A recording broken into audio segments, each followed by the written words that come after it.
పర్వాలేదు, ఇట్లా కూడా భయపెట్టిస్తారన్నట్ట. చేసింది మీరు. మీ ముఖ్యమంత్రి గారు ఉపన్యాసం విన్నారు ప్రజలు, మీ మంత్రి ఉపన్యాసం విన్నారు, నాది విన్నారు. ఏం మాట్లాడుతున్నారు? జగదీశ్వర్ రెడ్డి గారు సార్ ఏంది భయపడిస్తా ఉన్నారా సార్? నేను భయపడియలేదు అధ్యక్ష. నేను భయపడితే వారు భయపడేవారు గారు, వారు భయపడేవారు కాదు. కాదు అధ్యక్ష, నేను సభకు సంబంధించిన సాంప్రదాయాల విషయంలో మాట్లాడినా, చాలా స్పష్టంగా మాట్లాడినా. ఎవరు భయపడించిన అధ్యక్ష? ఇక్కడ ఎవరెవరికి భయపడేది లేదు. మీరు భయపడరు, మేము భయపడము. ఇది మొత్తం యావత్ రాష్ట్ర ప్రజలకు సంబంధించిన సభ. ఇది ఎవరు భయపడేయాల్సింది ఎవడో వీడు కొడతాడు వాడు కొడతాడని కాదు.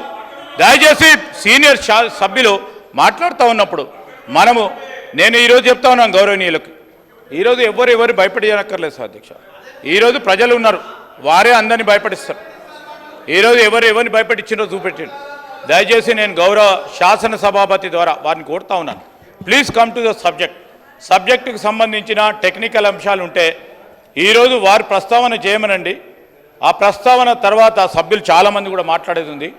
డిమాండ్స్కి సంబంధించి మేము కూడా మా గౌరవ సహచరుల మంత్రులందరూ కూడా సమాధానం చెప్తారు. డిమాండ్స్ పాస్ కావడానికి అందరినీ కూడా వారిని కూడా కోరటం జరుగుతుంది. కనుక దయచేసి సభా సమయాన్ని వృధా చేయకుండా ముందుకు నడపాలని కోరుతా ఉన్నాను. సభ రికార్డులను పరిశీలించి నిర్ణయం తీసుకుంటాను. జగదీశ్వర్ రెడ్డి గారు ప్లీజ్ కంప్లీట్ చేయండి సార్. డిబేట్ కాకండి, డిబేట్ చేయకండి సార్. నేను డిబేట్ చేయడమేం సార్? మీరే చేస్తున్నారు. చూస్తున్నారు ప్రజలు, మీరే చేస్తున్నారు. ఆయన ఎల్ఏ మినిస్టర్ గారు మాట్లాడుతూ అధ్యక్ష ఎల్ఏ మినిస్టర్ గారు మాట్లాడుతూ ఉపేక్షించం అనే మాట మాట్లాడిండు. ఉపేక్షించమని ఎవరిని భయపెట్టిస్తున్నట్టు? భయపెట్టడం కాకపోతే ఉపేక్షించమనే మాట ఏంటిది? ప్రజలు చూస్తున్నారు కదా అవతల. దయచేసి నా వాదన కూడా సమానంగా చూపించండి అధ్యక్ష. తమరికి నేను రిక్వెస్ట్, తమరికి నా అభ్యర్థన, మేము మాట్లాడినవి కూడా ప్రజలకు చూపించండి, వాళ్ళు మాట్లాడినవి కూడా చూపించండి. ప్రజలు చూస్తున్నారు. వీరు మాట్లాడిన దానికి, వెంకరెడ్డి గారు మాట్లాడిన దానికి